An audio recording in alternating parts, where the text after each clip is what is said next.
What's up gang, it's your boy Vippe, and today I thought I might share my top 3 best core strengthening exercises, my top 3 ab exercises for not only better abs, better looking abs, but also for the performance, your strength, your core strength, because these exercises, they are very beginner friendly, which is always good. Everyone can jump aboard and start doing these, but even though they are beginner friendly, they are still very effective exercises. I do these core strengthening exercises myself almost daily, so they translate very well into other athletic endeavors you might have. They translate very well into lifting. They will make your squats, your deadlifts better. They translate very well into acrobatic, tricking, gymnastic style training like headstands, handstands, flips, tumbling, that sort of stuff that I'm doing mostly. You get the point. These exercises, they will make you a better athlete. Oh yes. These exercises are pretty damn easy to do and they don't take much time from your day. So it's pretty much win-win-win situation here, and of course we all like those situations. There are a couple ways you can approach each of these exercises. The first one is the more common one that pretty much everybody uses when they are doing these exercises, is that you hold these exercises a certain amount of time, like 30 seconds or 60 seconds, or you hold them as long as you can.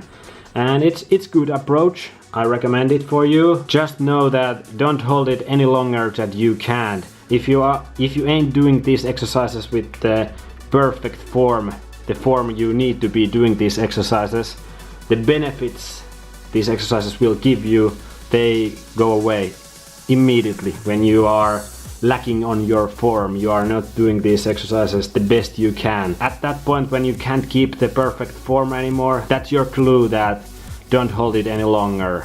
There's no point, no benefit at that. Now the second approach, which I personally like a little bit more, and I have gained probably little bit more benefits out of this approach, and it is not that well known. And quite honestly, I took this from Pavel Tatsulin, who is this very well-known strength coach, and he talks about when you train strength, you shouldn't take the exercises to the complete end where you can't do them anymore. Instead, when training strength, you should focus on doing the moves with the perfect form and high intensity. So that's really the second approach. It takes much less time to do it this way, and I think you get the better results. But I recommend doing them both and seeing how they feel in your body, what kind of training you like more, and what kind of results you get with the both approaches. I myself do them both, but I like the high intensity, the second approach, a bit more, because it translates, I think, better for the flips and handstands and that kind of stuff. But that's really it for the intro. Let's get into the moves, shall we? Okay, the first move, which is plank. Pretty familiar move to everybody, I think. Pretty much everybody has tried this move at least once in their life. But if you haven't, you should start doing it right now, because it is very beneficial move when done right. But there is plenty of ways this move can go wrong, and sadly, it is pretty common to see people doing it the wrong way, which is their body's up, their lumbar spine, their lower back is overextended, and when you are doing this move like that, it really doesn't bring any tension to the abs, to the core. You don't get that tightness, you don't get those benefits you want when doing this move for your abs. So it's completely waste of time doing this move like that. It doesn't benefit you at all. So here is what you need to do. You need to tilt your pelvis forward and suck your belly button in.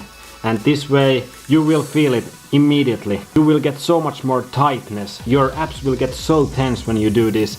And that's when you know you are doing it the right way. And if you are doing the plank with the second method I mentioned earlier, you want to squeeze every single muscle from neck to face to neck down in your body. Your arms, your legs, your buttocks, your abs, everything. You want to squeeze everything as hard as you can for 10 to 20 seconds, and oh boy, you will feel it. You will feel it very good.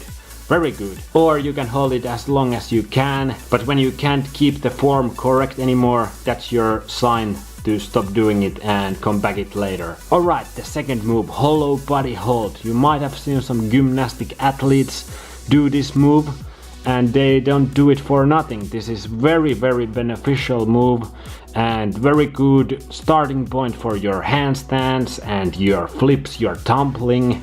But also it will benefit you in any other sports as well, like I said earlier. So this is definitely a move you should add to your ab workouts, your core workout arsenal. So what are the key points here? Like in plank, you should suck your belly button as in as you can, and you should tilt your pelvis forward. Your whole back should be on the ground whole time you are doing this move.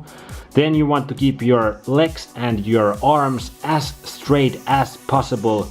You want to really reach with your arms and really reach with your toes to be as long as you can while doing this move, and I'm sure you will feel this in your abs. You want to create that tension in your abs. That tension, that is what gets the results. More tension, the better. And of course you can hold this for 30 to 60 seconds if you can, or you can do the second method where you squeeze every single muscle in your body except your face and neck, and do it for only 10 to 20 seconds. So that's hollow body hold. Add it to your core workout arsenals and enjoy the benefits, enjoy the benefits. And the third move I want to talk about today is side plank. And this is very important move because it will work your obliques, which is the ab muscles on side of your body, and the obliques are usually one of the worst developed muscles in adults or teenagers, whoever. They don't have much oblique strength, and this is great move to get you started to building that oblique strength. So like in plank and hollow body hold, you want to create that tension on your side, your obliques, and that means you want to get your body up. You don't want your hips hanging low. You want to get them as up as you can, and when they start to drop, that's the sign again that you should stop doing this move and come back to it later. So you really want to squeeze your core while doing this move, and of course when doing the second method you want to squeeze everything again from the neck down. And one little variation to the side plank that I really like is that you can lift your leg that is not on the ground. You can lift it up as high as you can and hold it there when you are holding the side plank, or you can just pump it up and down, pump it up and down. That's a little side plank variation, but seriously start doing side planks and start making those oblique strength gains. Alright, that's the top 3 ab exercises I have you guys for today. And as I said, these are very beginner friendly and really basic moves that I think many people know already but might not be doing. So I say do them at least a couple times a week. And I know there are some people watching this right now that are like, I ain't no noob, I ain't started doing this, I have been doing this for years already. Don't worry you guys. Next week I will upload the top 3 advanced ab exercises that I myself really like doing, that will take your core strength and your abs to the next level. So that's coming up next week, but until then you can start with these 3 excellent ab exercises for the road to getting the rock hard abs you have always wanted.